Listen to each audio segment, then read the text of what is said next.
देख रहे हैं जनचेतना समाचार और मैं हूं आपके साथ अनुपमा खोपरी और बढ़ते हैं हेडलाइंस की ओर।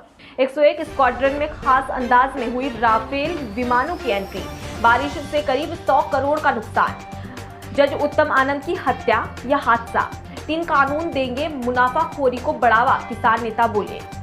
MM एजुकेशन सोसाइटी ने 2500 किताबें भेंट की। अब खबरें विस्तार से। भारतीय वायुसेना ने पश्चिम बंगाल के हासीमारा वायुसैनिक अड्डे पर वायुसेना प्रमुख air chief marshal RKS Bhadauria की उपस्थिति में पूर्वी वायु कमान की 101 स्क्वाड्रन में औपचारिक तौर पर राफेल लड़ाकू विमानों को शामिल किया। 101 स्क्वाड्रन वायुसेना की राफेल लड़ाकू विमानों से सुसज्जित दूसरी स्क्वाड्रन है। पिछले साल सितंबर में राफेल लड़ाकू विमानों को 17 ग्लोबल एरो स्क्वाड्रन में शामिल किया गया था। वायुसैनिक अड्डे पर कर्मियों को संबोधित करते हुए वायुसेना प्रमुख भदौरिया ने कहा कि हासीमारा में राफेल विमानों को सुनियोजित रूप से तैनात किया गया है और ऐसा पूर्वी क्षेत्र में भारतीय वायुसेना की क्षमताओं को मजबूत करने के महत्व को ध्यान में रखते हुए किया गया है। भारत और चीन के बीच पिछले साल मई से ही पूर्वी लद्दाख में सीमा पर गतिरोध बना हुआ है। पूर्वोत्तर में चीन के साथ सिक्किम और अरुणाचल प्रदेश की सीमा लगती है। तेज बारिश के चलते जिले भर में व्यापार मिलाकर कुल 100 करोड़ के करीब नुकसान हुआ है। फतेहाबाद के गांव हिजरावा कला में भी एक मकान का कमरा गिरने से घर का बहुत सा सामान मलबे के नीचे दबने से बर्बाद हो गया।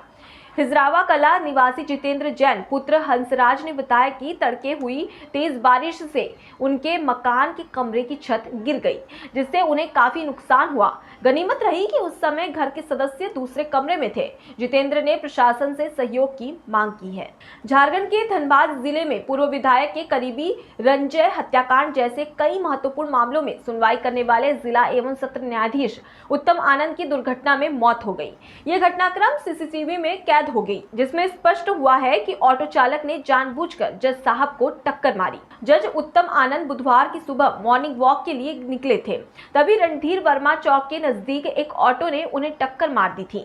टक्कर से मारे गए जज की मौत की घटना CCTV में कैद हो गई, जिसमें दिखाई दिया कि टेम्पो नुमा ऑटो पहले सीधे सड़क पर जा रही थी और जज सड़क किनारे वॉक कर रहे थे, लेकिन अचानक सड़क किनारे आकर ऑटो जज को टक्कर मारकर फरार हो गया। अब पुलिस इस मामले में हत्या के एंगल से भी जांच कर रही है। संयुक्त किसान मोर्चा द्वारा आयोजित किसान संसद में किसान नेताओं ने कहा कि कृषि कानून बिल ऐसा संशोधन है जिसमें उत्पादक और उपभोक्ता दोनों प्रभावित होंगे। कृषि कानून के अंतर्गत आने वाले समय में आटा 100 रुपए प्रति किलो मिलेगा। किसान नेता ने कहा कि मोदी देश का तमाम भंडारण एक व्यक्ति के हाथ में देना चाहते हैं, जिससे मुनाफाखोरी को भी बढ़ावा मिलेगा। ये स्थिति तो आज की है, लेकिन व्यापारी की मोनोपोली जिस दिन स्थापित हो जाएगी 100 रुपए से कम आटा मिलेगा नहीं। ये सब उनके मुनाफेखोरी को बढ़ाने के लिए, किसान का फसल के टाइम पे उसका उत्पादन लूटने के लिए व्यापारियों को खुली छूट दी गई है। और जिस तरह से ये एक अडानी नाम का व्यापारी है, 8.5 लाख मैट्रिक टन के गोदाम बना चुका है। वो FCI के तमाम गोदाम इस साल उसको ट्रांसफर कर दिए गए हैं। FCI एक किस्म से खत्म होने के कागार पे है। देश का तमाम भंडारण एक व्यक्ति के हाथ में दे दिया जाएगा और व्यापारी किसी की चैरिटी के लिए काम नहीं करता, व्यापारी सब्सिडी पे काम नहीं करता, व्यापारी अपनी मुनाफे के लिए काम करता।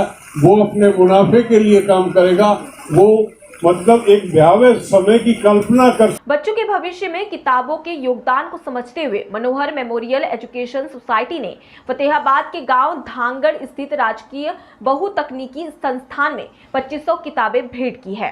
राजकीय बहुतकनीकी संस्थान धांगड़ के प्रधानाचार्य अशोक कुमार ने MM एजुकेशन सोसाइटी द्वारा सौंपी गई इन किताबों के लिए सोसाइटी के प्रधान राजीव बत्रा एवं MM राजीव बत्रा व MM कॉलेज की लाइब्रेरियन संध्या का आभार व्यक्त किया। उन्होंने कहा कि बच्चों को पढ़ने के लिए उपलब्ध करवाई गई ये किताबें उनके उज्जवल भविष्य में कारगर साबित होगी। संस्थान ने सभी स्टाफ सदस्यों व स्कूली बच्चों ने मिलकर सोसाइटी के प्रधान व लाइब्रेरियन को स्मृति चिन्ह व प्रशंसा देकर सम्मानित किया। फिलहाल के इतना ही। खबरों का सिलसिला लगातार जारी है। आप बने रहिए जनचेतना समाचार के साथ। नमस्कार।